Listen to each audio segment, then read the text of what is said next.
Pablo Simonetti es un destacado escritor y también es un activista que está a favor de los derechos de diversidad sexual. Es uno de las personas que instituyeron la Fundación Iguales, que busca la plena igualdad de derechos y la no discriminación de la diversidad sexual. Uno de los voceros también que ha participado en debates como el acuerdo de vida en pareja y el proyecto de la ley contra la discriminación. Esta noche estamos justamente con Pablo Simonetti, con quien queremos hablar de este y también, muy importante, de otros temas. Muchas gracias, Pablo, por acompañarnos. ¿Cómo estás, Cristian? Bien, pues está bien toda la introducción que hice yo. Muy bien, verdaderamente sorprendente, Sí, porque está lleno de términos cada vez. Uno trata de que las cosas sean dichas con propiedad y tú las dijiste perfecto. Muchas gracias, Pablo. Muchas gracias primero por venir a esta hora. Yo sé que tú descansas a esta hora, me lo dijiste cuando hicimos la entrevista del libro, así que el esfuerzo es doble. Me gustaría que partiéramos conversando de la Fundación Iguales. Mucho se ha hablado en estos días se dice de tu lucha, pero hay algo más de fondo. ¿Cómo nace la Fundación Iguales y cómo te involucras tú en esto? Mira, nosotros éramos 3 personas en un comienzo, que eran Antonio Bascuñán, que es profesor de Derecho y que desde siempre ha trabajado en temas de derechos civiles en el mundo de la academia. Estaba Luis Larraín, que había participado en la campaña de Piñera como rostro, y que también había siempre estado involucrado en temas de la diversidad sexual, ayudando a las distintas organizaciones que ya existían, y yo. Y el presidente Piñera, el 21 de mayo, en su discurso a la Nación, dejó fuera el tema del acuerdo de vida en común, lo llamábamos en ese entonces, ahora lo estamos llamando el acuerdo de vida en pareja. Y eso produjo una reacción tanto de Luis como mía a través de los medios, de Twitter. Las redes sociales. Sí, y Luis dio una entrevista en La Tercera ese domingo, justo el domingo 22 de mayo, muy crítica del gobierno, diciendo que el presidente Piñera no había respetado su palabra. Y a propósito de eso nos reunimos Antonio, Luis y yo. Y Antonio, ¿ustedes se conocían de antes? Nos conocíamos, pero Antonio y yo bastante, porque habíamos trabajado juntos en temas de diversidad sexual. Luis bastante menos. Yo por sí lo conocía, pero manteníamos una relación más, podríamos decir, que por Twitter. Y esa semana fue muy intensa, todo el momento previo y posterior al discurso de la Nación, porque era uno de los temas álgidos, ¿no? Y nosotros veíamos que había muchas personas que estaban tratando de echar abajo el tema, como Carla Larraín y Coloma, de hecho, que finalmente lo echaron abajo, pero les duró bastante poco, porque ese mismo domingo el presidente desde Italia dijo que quería haberlo incluido en el discurso. Bueno, nosotros ahí... Antonio Bascuñán fue el de la idea. Antonio Bascuñán es el institucionalista, porque dijo, hagamos algo juntos, hagamos una fundación, algo que nos represente, que nos dé sustento institucional, pero que al mismo tiempo nuestro trabajo no vaya a ser solamente un trabajo para cada uno de nosotros, sino que en bien de una institución que puede seguir más allá de nosotros y no necesariamente es personalista. Pero eso fue una conversación que quedó ahí, dijimos sí, hagamos algo. Y ese domingo siguiente yo di la entrevista de Tolerancia Cero. Que marca un antes y un después en tu vida. A mí me cambió la vida para siempre, porque en ese momento yo llevaba ya bastante tiempo escribiendo en la playa una novela que yo más o menos voy en la mitad. Y ese día, la salida de la entrevista, yo salí como que si hubiera sido una entrevista cualquiera, pero mi teléfono verdaderamente era bien impresionante verlo, porque los números que van indicando, los números de mensaje de texto, de Facebook, de Twitter, de mensaje de voz, iban dando vueltas y se veía como si fueran un contador numérico, y era 1503, 1504, 1505. Entonces esa impresión me hizo pensar que había sucedido algo. Incluso me quedé un rato para después hablar con los panelistas, porque realmente me sorprendía. Al día siguiente, a través de Luis, ya nos habían invitado a una reunión en el PPD con todos los senadores y diputados para hacer una declaración pública a favor del matrimonio homosexual. Ese miércoles fuimos con Luis a la Cámara de Diputados, nos reunimos con todos los diputados de la democracia cristiana. Es decir, realmente esto prendió con una fuerza tan impresionante que la pura idea de Antonio Bascuñán de que hagamos algo se había ya concretado y hecho realidad. Y de ahí en adelante trabajamos eso a catapultó. Claro. Y ahí trabajamos a marchas forzadas para la Marcha de la Igualdad, que fue un un gran momento, creo yo, para todos los chilenos, en que cualquiera pudo ir y expresar este sentido de la igualdad, el principio de la igualdad que tanto nos une y que está en la Constitución. Han sido 6 meses aproximados de claro. esta... Claro, el 30 de mayo creo que por ahí fue la entrevista. Claro. Y nunca más pude escribir una letra de mi novela, que estoy esperando ahora en el verano a poder retomarla. Estoy súper consciente de eso y me voy a dar un gustito en el segundo bloque, te lo digo. Pero ¿tú crees que se abrió un debate que estaba ahí durante muchos años? De hecho, lo decías tú y yo lo conversé con Luis Larraín antes que se fuera a Francia y cuando recién había renunciado al gobierno, en esa época. Y él me decía que, claro, el debate había estado, pero que la derecha, él es una persona de derecha, y decía que había puesto este tema en el tapete y él esperaba en ese tiempo, me acuerdo que al cabo, la entrevista está en internet por si la quieren ver, que el presidente diera este tema en su discurso del 21 de mayo, cosa que no pasó y derivó en todo lo que estamos hablando ahora. ¿Sientes tú que este gobierno cumplió más que los gobiernos anteriores? Mira, lo que pasa es que sucedieron cosas importantes en el camino. La más importante de todas es la caída de la Iglesia como autoridad moral respecto de temas de moral sexual. La Iglesia... creo yo que el discurso prohibicionista de la sexualidad finalmente le jugó en contra por todos los casos de abusos que está viviendo, y al mismo tiempo creo que cada vez más la gente ha tomado conciencia de que la sexualidad, el cuerpo, que la satisfacción del cuerpo es parte de la realización personal de la gente, y en ese sentido negárselo a los ciudadanos, negárselo a las personas es un acto deshumanizante, más que un acto enaltecedor o que encienda el espíritu como pretendía anunciar la Iglesia Católica. Entonces yo creo que la caída de la Iglesia Católica marca en Chile un antes y un después en este tipo de conversaciones. La jerarquía eclesiástica ha quedado muy aislada en su discurso, y en cambio el pueblo católico y el pueblo cristiano y en general todos los pueblos religiosos cada vez están más del lado de incluyamos, seamos más igualitarios, somos todos parte de la misma sociedad, respetemos nuestras diferencias y no estemos tratando de decirle a los demás cómo tienen que vivir su vida, que cada uno viva la vida como quiere, como mejor pueda, y que lo importante es la buena voluntad de las personas, el buen desempeño en el trabajo, hay una idea de ciudadanía que ya va más allá de las normas morales que dictaba la Iglesia. Eso por un lado. Y por otro lado, yo creo que el presidente Piñera es un factor de cambio. Pero no es un factor de cambio porque él haya hecho que la sociedad cambiara, sino que él hizo que la derecha cambiara. Porque puso este tema dentro de su campaña, fue un tema importante en ella. Fue criticado en su momento. Fue criticado en su momento, sigue siendo criticado hasta el día de hoy. Carlos Larraín, el presidente de su partido, sigue siendo un crítico importante de cualquier ley que favorezca a la diversidad sexual. Entonces, yo creo que Piñera mismo fue un factor de cambio para la derecha. Él nunca ha sido muy de esta derecha tradicional. Yo creo que Piñera cree profundamente en la igualdad de derechos y en la no discriminación. Y en ese sentido, él, al ponerlo como tema... Es de una derecha más liberal. Sí, es de una derecha más liberal y tiene una compañía. El piñerismo es liberal en estos sentidos. Entonces, ese fue el agente de cambio, porque si el representante de la derecha hubiera sido otro, seguramente no habríamos tenido esta respuesta ni este cambio al interior mismo de la derecha, porque la concertación, en ese sentido, si bien durante el tiempo de Michelle Bachelet tenía dudas y divisiones en cuanto a estos temas, la concertación desde el 2010 en adelante se ha alineado completamente detrás de ellos. Nosotros lo vemos por las declaraciones que constantemente hacen, la ley antidiscriminación. 15 de los 16 senadores presentes de la concertación votaron a favor de la ley de discriminación. ¿Quién votó en contra? Hossein Sabac. Yeah. Que Hossein Sabac votó en contra de todo. Senador de la octava. Senador de la octava costa, ¿no? ¿Cuánta gente trabaja en Iguales? Mira, los que tenemos un directorio de 5 personas, tenemos un staff, que es un director ejecutivo y un encargado de comunicaciones. Ellos son personas que trabajan contratadas por la Fundación, y tenemos 200 voluntarios que trabajan en 8 comisiones diferentes. Está la Comisión Juvenil, que me pidieron que los mencionara. Son ellos son los que nos van a suceder a nosotros, y a mí eso me da mucho gusto, porque siento que hay liderazgo y que hay intención, interés, y hay mucha iniciativa, de repente excesiva, y eso es muy bueno, es muy saludable para la Fundación.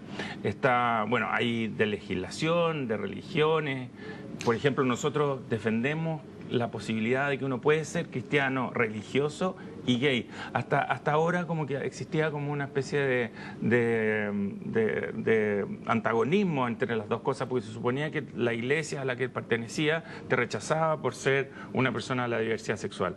Pues bien, nosotros creemos que las personas de diversidad sexual pueden pertenecer a su iglesia, y que Jesucristo, por poner un ejemplo de un hombre que hasta el día de hoy nos inspira, estaría del lado de la diversidad sexual y no de aquellos que discriminan. Yo lo conversé con Luis, muchas veces también hay prejuicios de que no se puede ser de derecha y homosexual.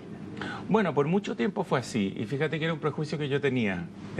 Lucho me ayudó mucho a cambiarlo y a darme cuenta que hay otras maneras de ser de derecha que no sean necesariamente conservadora, enjuiciadora, y que estén en el fondo apuntando a la gente con el dedo y tratando de instaurar una forma de vida supuestamente superior o mejor que el resto de las formas de vida.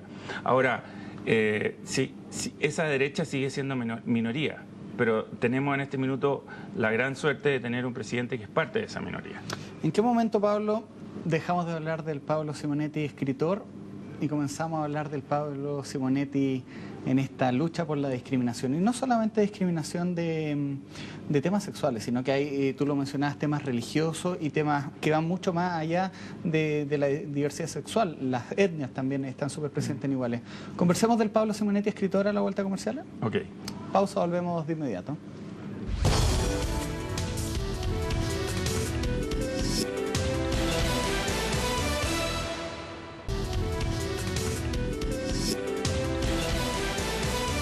Seguimos conversando con Pablo Simonetti, y yo antes de la pausa le decía que le diéramos también espacio al Pablo Simonetti escritor muy reconocido y exitoso en nuestro país, que ha ido quedando atrás después de esta entrevista ahí en Tolerancia Cero. Leía cuando preparaba esta entrevista que llevabas como 60 páginas 160 páginas de tu libro ahí cuando das esta entrevista, y no tuviste nunca más tiempo de volver a darle el tiempo necesario para un libro. Por lo que desprendía de tus palabras, has retomado eso. Mira, lo que pasa es que el escritor nunca va a terminar, porque yo siento que ser escritor está en mi esencia, es algo que va más allá incluso que ser un activista o representante de la diversidad sexual. Es algo que me constituye como persona, es como mi hogar. Siempre he dicho yo, es mi domicilio al que yo vuelvo. Yo puedo salir a la calle, puedo caminar, puedo hablar con la gente acerca de la vida en común que necesitamos para nuestro país, pero siempre necesito regresar a mi domicilio. Ese es un lugar donde yo me alimento, donde están mis fuentes, donde yo puedo sacar la fuerza para hacer todo lo que hago cada día fuera. Está ahí. Si yo no leo y si yo no escribo por muy largo tiempo, me empiezo a sentir desposeído, vacío, sin idea.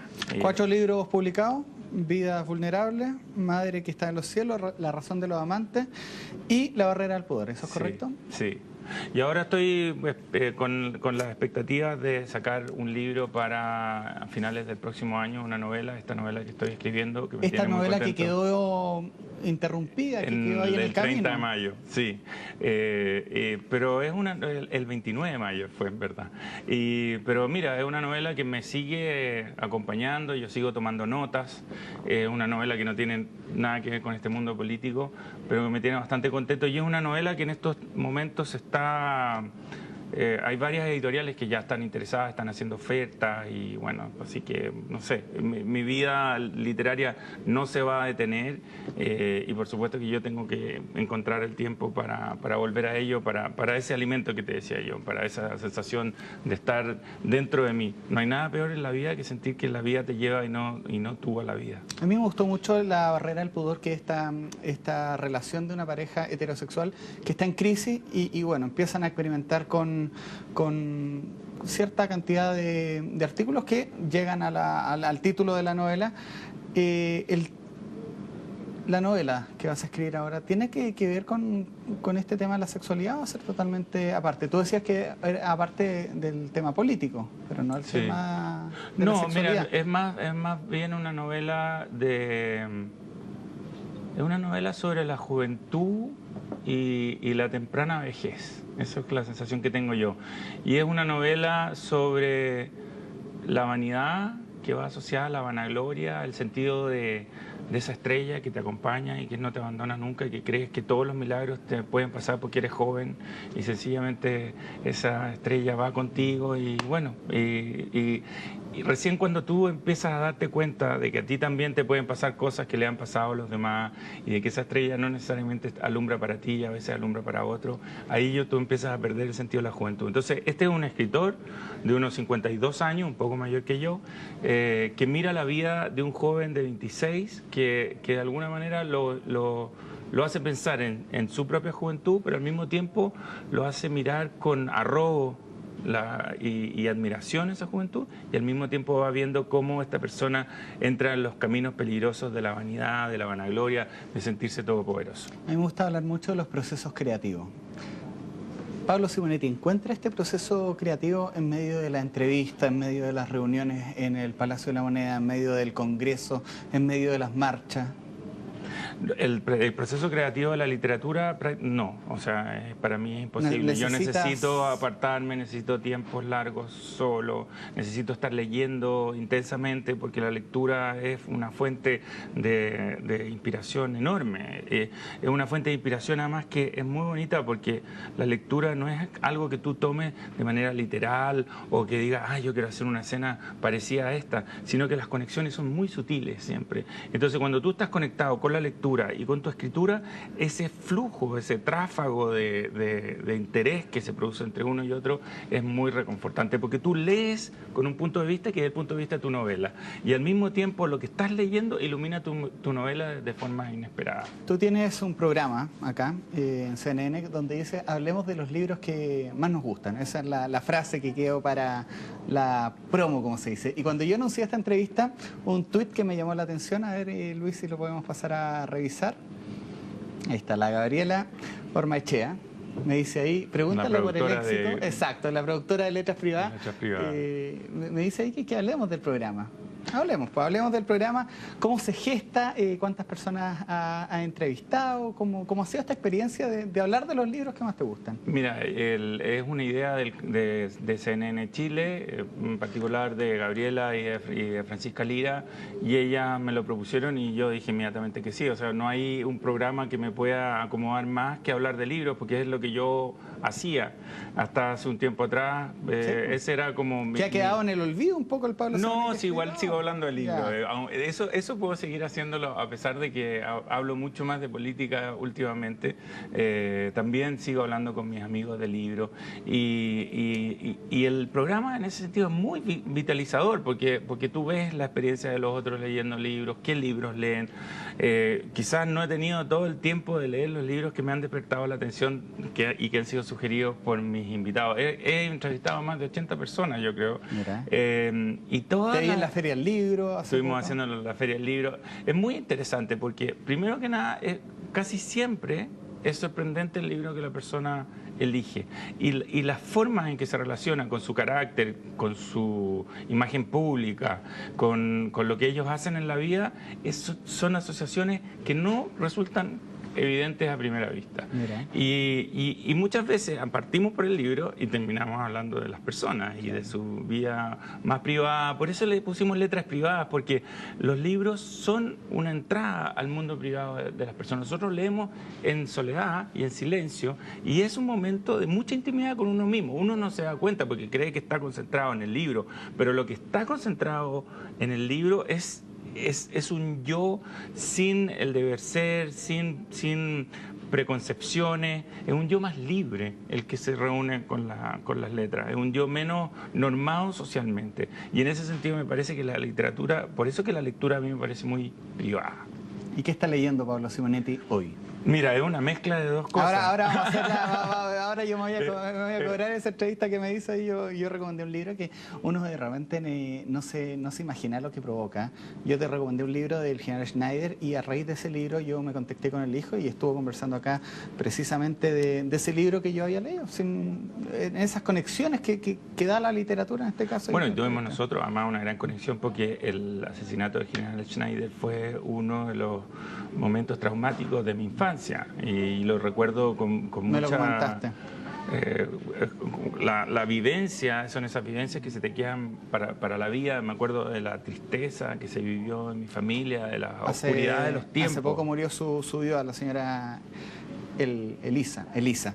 ¿Qué está leyendo Pablo Simonetti? Esa era la pregunta, mira, no se escape. Encontré la lectura perfecta para estos tiempos de...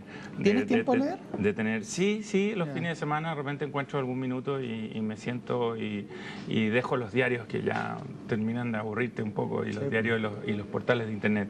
Estoy leyendo Raro, de Óscar Contardo. Es una historia gay de Chile que la acaba de sacar para la Feria del Libro. Óscar Contardo es un escritor al que yo he seguido, leí con mucho placer su último libro que se llama Asiútico. Este es un libro raro, que es una historia gay que parte desde los tiempos en que la homosexualidad no era castigada ni perseguida, sino que era como parte del comportamiento social, como un espacio de libertad, de juerga. Y cómo se va convirtiendo cada vez más en algo perseguido, principalmente por la jerarquía eclesiástica a partir del siglo XII más o menos. Mira. Y cómo se va solidificando este repudio a la diversidad sexual al punto que empiezan la persecución, la muerte. La Inquisición lo hace como uno de sus casos, uno de sus temas. La llegada, cómo llegan los españoles a Chile y imponen una mirada sexual sobre los propios mapuches que no tenían estos prejuicios. Los machi mapuche, en la época en que llegaron los españoles, eran hombres de una transgénero. Eran hombres vestidos de mujeres, tenían comportamiento femenino y eran respetados por toda la sociedad. Y fíjate que hacia el final ya de la colonización, a principios del siglo XX, eso empieza a cambiar y los mismos mapuches empiezan a tener una mirada discriminadora sobre católica. Estos machis güeres o gueres, algo así se llama, no me acuerdo en este minuto el nombre que tenían este tipo de machis, y empiezan a ser machis mujeres. Se me quedaron dos temas súper importantes, los voy a mencionar. Este muro de la discriminación que yo te vi en esta entrevista que hiciste en el programa Mentiras Verdaderas de la Red, donde discutías con una persona evangélica y le decías, pero ¿cómo ustedes están discriminando si ustedes fueron discriminados con un muro de 7 metros de alto y 3 metros de ancho que separaba esto para que no pasaran los espíritus? Se lo pregunté al director del cementerio, Tulio Guevara, y lo conversamos. Te voy a mandar ese link. Y también todo el tema de la literatura y la homosexualidad, Gabriela Mistral, con las declaraciones que tuvo la rectora de esta universidad, Alicia Romo, de que ojalá que no hubiera gente homosexual que entrara, siendo que, bueno... Yo le propongo a los televidentes que hagamos una campaña que quizás no sea necesaria para que la señora Alicia Romo finalmente no use el nombre de Gabriela Mistral en vano, y así ella tampoco se sienta obligada a recibir a personas que quiera discriminar, porque finalmente lo que quiere esta señora es poder discriminar y lamentablemente quiere discriminar a quien le dio nombre a su universidad. No comment, como dicen. La discusión puede continuar en Twitter. Tú eres bien activo ahí con las redes sociales, tu cuenta está apareciendo ahora en pantalla. cerrando ya la entrevista bastante breve, ¿cómo ha sido esta experiencia con el Twitter en general y las redes sociales? Mira, las redes sociales para nosotros de la Fundación han sido fundamentales para establecer nuestros puntos, para generar nuestras campañas. Hemos tenido verdaderos explosiones tuiteras que nos han permitido cambiar el discurso. Creo que para nosotros ha sido principal porque nos ha permitido salirnos de los sistemas de medios tradicionales. Los medios tradicionales, querámoslo o no, tienen muchas cosas buenas, pero al mismo tiempo también discriminan. Y por lo mismo son medios tradicionales, muchos de ellos. Entonces, como que hay temas que sencillamente no tocan. Entonces, nosotros tenemos una agenda comunicacional y no dependemos de un medio tradicional para llevarla adelante. Y eso ha sido, incluso hemos logrado que medios tradicionales se vean desdichos por los actos que hemos tenido nosotros en Twitter. Créeme que lo sé. Muchas gracias, Pablo Simonetti. Gracias a ti. Gracias a ustedes por ver y escuchar esta entrevista que ya comienza ahí su recta final. Mañana cerramos este ciclo. Gracias por acompañarnos.